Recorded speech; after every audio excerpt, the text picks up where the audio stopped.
कविप्रविश्य YouTube channel मनपूर्वक स्वागत मित्रांनो. काय आपण आपल्या भारत देशातच राहतोय असा प्रश्न कधीकधी आजकाल मनाला भेडसावतोय.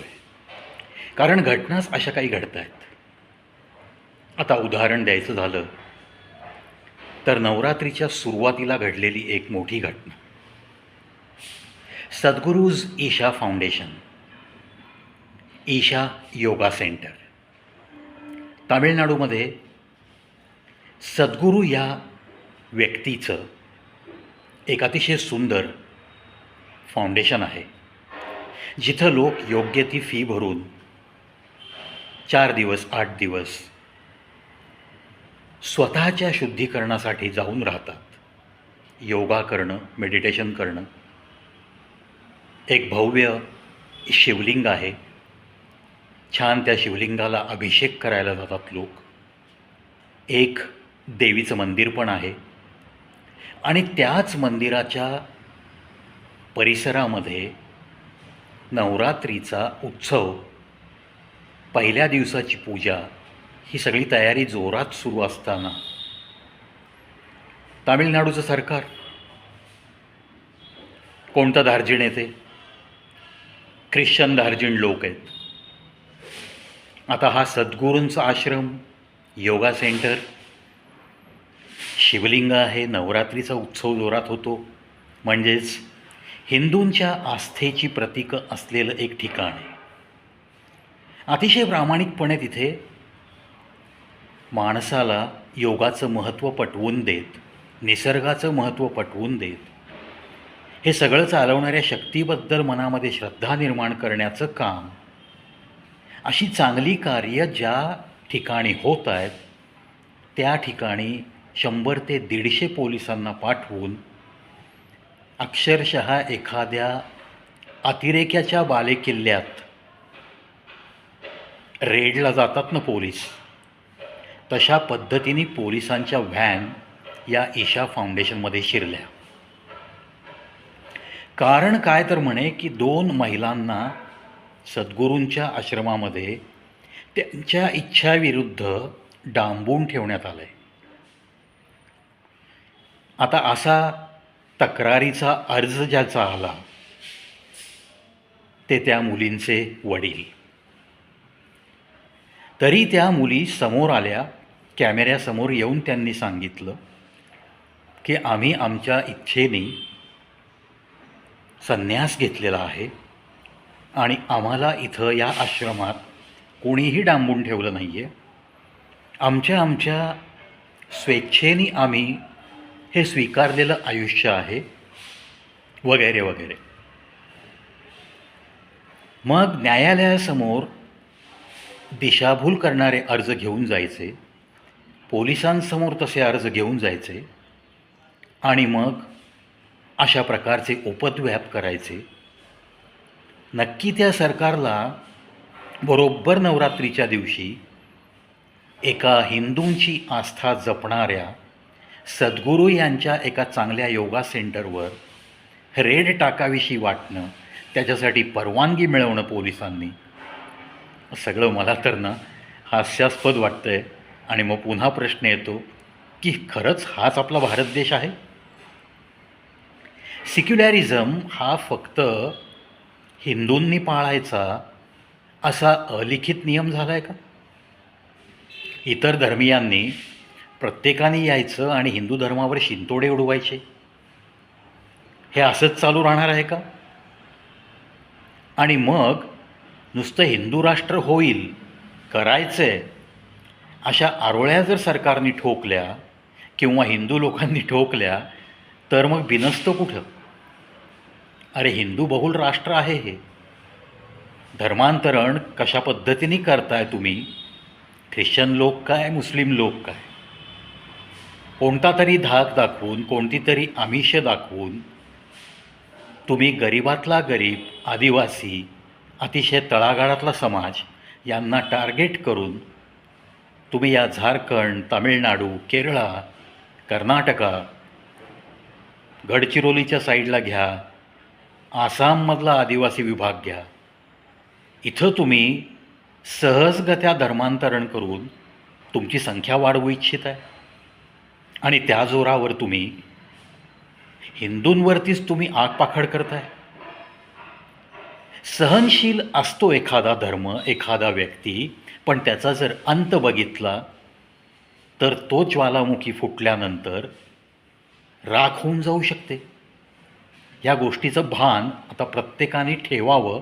ज्यांना ज्यांना इच्छा आहे ना की या हिंदू धर्मावर शिंतोडे उडवायचे, यांच्या सणांची टिंगल करायची, यांच्या सणांना, यांच्या उपवासाला उष्टे खजूर खाऊ घालायचे, यांच्या देवीदेवतांच्या माळांमध्ये जी ओवली जात आहेत ती फुलं घाणेरड्या पाण्यात धुवायची, नको नको ते प्रकार करायचे, माळांवरती उर्दूमध्ये अल्ला अल्ला लिहायचं आणि त्या देवीच्या मंडपांमध्ये त्या माळा पोचतील याच्याकडे लक्ष द्यायचं.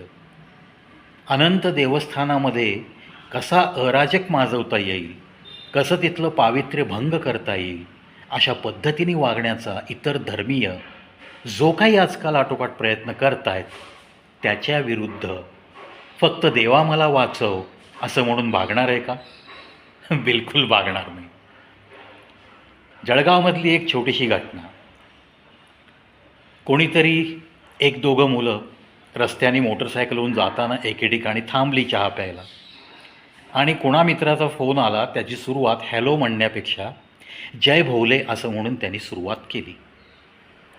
एवढं ऐकल्या ऐकल्या मुस्लिम धर्मियांना राग आला आणि 8-10 मंडळी त्या एका मुलाच्या अंगावर गेली, पार त्याला रक्तबंबाळ करून टाकलं आणि 8 म्हणता म्हणता 40 जणं जमा झाले. तुम्ही विचार करा त्या दोघांची हालत काय झाली असेल. रक्तबंबाळ अवस्थेत तो मुलगा कॅमेरासमोर येऊन सांगतो की असं असं घडलं, मी फक्त जय भोले म्हणलं. तर तू जय भोले कैसे क्या बोल सकता है, तू हमारे यहाँ आके तेरे भगवान का नाम क्यों लिया. अशा पद्धतीने जर मारहाण होत असेल आणि तीही आपल्या जळगावमधली घटना आहे, म्हणजे आता हे लोण महाराष्ट्रात, पुण्यामध्ये सुद्धा सरतनसे जुदाच्या आरोळ्या दिल्या जातात, मोर्चे काढले जातात, हिरवे झेंडे फडकवले जातात. म्हणजे हे लोण आता काय तुमच्या उंबऱ्यापर्यंत आल्यावर तुम्ही जागे होणार. पांडवांनी जर शस्त्र काढली नसती, शमीच्या झाडावर ठेवलेली, आणि युद्धासाठी सज्ज झाले नसते, तर काय कृष्ण या देवबाप्पांनी त्याचं सारथ्य केलं असतं. तात्पर्य काय आहे की देवा मला वाचव असं म्हणत बसण्यात आता काही अर्थ राहिला नाही. ज्या देवावर तुमची श्रद्धा आहे, जिथं तुमची आस्था आहे, त्या आस्थेमध्ये जर पावित्र्याचा भंग करणाऱ्यांना तुम्ही स्वतः ताकदीनिशी एकजूट होऊन शासन करू शकत नसाल, तर तुम्हाला हिंदू म्हणून घ्यायचा तरी अधिकार आहे का? हा प्रश्नसुद्धा मी परखडपणे प्रत्येक हिंदूला विचारतो आहे. अरे घ्या ना त्यांच्यातली धर्मनिष्ठा. त्यांच्यामध्ये जितक्या प्रखरपणाने ती धर्मनिष्ठा दाखवतात त्याच्या दुप्पट दाखवण्यासाठी सज्ज राहा. तेवढी तुमच्या अंगामध्ये चिंगारी भडकू द्या, ठिणग्या तुमच्या एका अग्नीमध्ये रूपांतरित होऊ द्या. नाहीतर मग तुमची अशीच दोघं तिघं तुमच्या प्रभू रामचंद्रांच्या या भूमीमध्ये सुद्धा तुम्हाला जय श्रीराम म्हणलं तर मारामाऱ्या होणार, तुम्ही मार खाणार, तुम्ही मार खात घरी रडतच येणार, रक्तबंबाळ होऊन येणार. त्यानंतर तुम्ही काहीच आवाज उठवणार नाही. आणि या उलट त्यांचा एखादा व्यक्ती अरेस्ट झाला तर अख्खा मोहल्ला 150-200 लोक पोलीस स्टेशनकडे मोर्चा घेऊन जातात, दबाव आणतात. अरे मग हे कोण तुम्ही पण घेऊ शकता ना, संख्या आपली पण जास्त आहे. पण मला काय करायचं आहे, मला काही देणं घेणं नाही शेजाऱ्या पाजाऱ्यांशी. मी दरवाजा लावून बसतो, माझ्या मुलांकडे सुबत्ता आहे, मला घरात बसून मला करोडो लाखो रुपये येतात, व्याज येतं, माझा बिझनेस जोरात चालू आहे, मला काही देणं घेणं नाही समाजाशी. अशा प्रवृत्तीने, घातक प्रवृत्तीने तुम्ही तुमच्या धर्माचं सुद्धा खच्चीकरण करताय, इतकंच मी सांगू इच्छितो. आणि अक्षरशः देवा मला वाचव असं रिकाम्या हाताने फक्त प्रार्थना करून तो देव तुम्हाला कधीही वाचवू शकत नाही. जितके म्हणून आजपर्यंत भारतामध्ये डायरेक्ट ॲक्शनचे आदेश दिले गेले, आणि जितक्या वेळा हा मुस्लिम धर्मीय ख्रिश्चन धर्मीय समाज तुमच्या हिंदूंवरती तुटून पडला तितक्या वेळा मोठमोठे जेनोसाईड झालेत. मानवी हत्या याचं सत्र मोठ्या प्रमाणात झालेलं आहे. अक्षरशः पूर्णपणे ती जमात तो धर्म नष्ट करण्याच्या दृष्टीने कत्लेआम झालेलं आहे. कत्तली केल्या गेल्या. बायकांवरती रस्त्यावरती त्यांना उघडं नागडं करून फेकून देऊन बलात्कार केले गेले. स्तन कापले गेले आपल्या आया बहिणींचे. आणि तरीही तुम्हाला त्या आठवणीने काहीही तुमच्या अंगात चेतना निर्माण होत नसेल तर मग अतिशय घाणेरडा शब्द तोंडात येतो माझ्या. तुमच्या धर्माला आणि तुम्हाला कोणीही वाचवू शकणार नाही अशा कंडिशनमध्ये तुम्ही स्वतः पोचलेला आहात. पण वाटतं पुन्हा की अजूनही वेळ गेली नाही. अजूनही एक झालं पाहिजे. कुणीतरी येतो सोम्या गोम्या आणि देवेंद्र फडणवीसचं बॅनर पाहतो आणि त्या बॅनरवरचे त्याला आंबेडकर, शाहू, फुले यांचेच फोटो आणि मग सावरकरांचा, गोळवलकरांचा, हेडगेवारांचा का नाही असा बालिश प्रश्न विचारत तो व्हिडिओ काढतो. अरे विद्रोही म्हणजे काय? कोण आहात तुम्ही? असा खडा सवाल मला त्यांना विचारावासा वाटतो. अरे त्या देवाभाऊ फडणवीस साहेबांची बरोबरी करण्याइतकी लायकी आहे का तुमची? अरे जितकी युद्ध बाजीराव पेशव्यांनी 41 वर्षात लढाया केल्या तसे त्या फडणवीस साहेबांना 5 वर्षाच्या मुख्यमंत्रीपदाच्या काळात इमानदारीत त्या खुर्चीवर बसलेला असताना 57 ते 58 मोर्चे त्यांना फेस करायला लावता तुम्ही. इतकी घाणेरडी राजकारणं खेळता. केवळ तो एक ब्राह्मण आहे म्हणून, केवळ तो एक हुशार आहे, सुशासन देतोय महाराष्ट्राला म्हणून तुमच्या मनात जलन उत्पन्न होते. लाज वाटते मला की कोणीही यावं आणि काहीही बरळावं, कोणाही व्यक्तीच्या विरुद्ध आपली लायकी पात्रता न बघता उचलली जीभ लावली टाळ्याला करावं आणि या भारत देशाला एकजुटीचं जेव्हा महत्त्व आत्ता निर्माण होतं आहे तेव्हा एकमेकांमध्ये दुफळी पाडण्याचं काम करायचं. कुठे नेणार आहात? कुठे नेणार तुम्ही आपल्या या महाराष्ट्र राज्याला आणि या भारत देशाला? हा हिंदुस्थान जे काही इतर लोकांनी त्याग केलेत इतिहासामध्ये ते कशासाठी केलेत? या भारत देशासाठी केलेत. कोणत्या एका जातीसाठी नाही, या हिंदू धर्मासाठी केलेत. हिंदवी स्वराज्याची स्थापना छत्रपती शिवाजी महाराजांनी का केली? की एक हिंदू म्हणून आपण आपल्यावरती जो कोणी आक्रमण करतोय त्याच्या विरुद्ध लढायचं आहे आणि आपल्याला हा हिंदू धर्म, हा हिंदुस्थान टिकवायचा आहे. ह्याच्यावरती इतर कुठल्याही धर्मियांना राज्य करू द्यायचं नाही आहे. ही ठिणगी घेऊन ते लोकांनी आपलं आपलं कार्य केलं. हा साधा विचारसुद्धा करण्याची गरज वाटत नाही लोकांना. कशाला दुफळी निर्माण करताय? अरे ते सावरकर, गोळवलकर, हेडगेवार यांची नावं घेण्याची लायकी नसलेल्या माणसांनी कमीत कमी असं बोलण्याचं धारिष्ट्य करू नये. मित्रांनो, वेळ खूप खराब आहे भारत देशावर. पुन्हा एकदा विनंती करेन मी. आणि या मुस्लिम धर्मीय आणि ख्रिश्चन धर्मीयातल्या सत्सत विवेकबुद्धी जागृत असलेल्या त्यांच्यामध्ये पण खूप हुशार व्यक्तिमत्व आहेत. त्यांना मी एकदा सांगेन की धार्मिक पगडा थोडा बाजूला ठेवा आणि ज्या काही तुमच्या धर्मामध्ये चुकीच्या घटना घडत आहेत त्यासाठी तुम्ही लोकांनी सुद्धा त्या चुकीच्या घटना घडवणाऱ्यांना जाब विचारण्या इतकं पब्लिकमध्ये येऊन तुम्ही आव्हान केलं पाहिजे.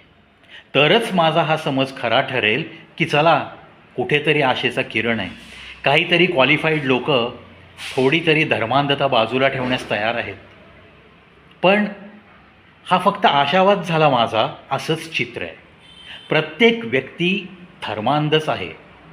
लाख तो कितीही क्वालिफाईड असो असं दिसून येतं आहे सध्याच्या वातावरणात. आणि मग याला उत्तर एकच आहे की देवा मला वाचव असं म्हणून शस्त्र शमीच्या झाडावर ठेवण्याची वेळ नाही आहे ही.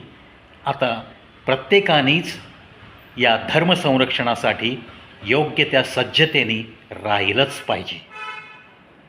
हीच सर्वांना नम्र विनंती आणि जाहीर आव्हान. रक्तामधलं हिंदुत्व थोडंसं सळसळू द्या. कृष्णासारखा सारथी मिळवायचा असेल तर तुम्हाला आधी स्वतःला पांडव बनून शस्त्र हाती घ्यावीच लागणार आहेत. तरच जे काही अराजक माजत चाललं आहे त्याच्याशी तुम्ही सामना करू शकाल. आणि धर्म जगला तर देश जगेल, देश जगला तर तुम्ही जगाल, तुम्ही जगलात तर तुमची संपत्ती, तुमचं घर दार, तुमचे मोटार गाड्या बंगले हे टिकेल.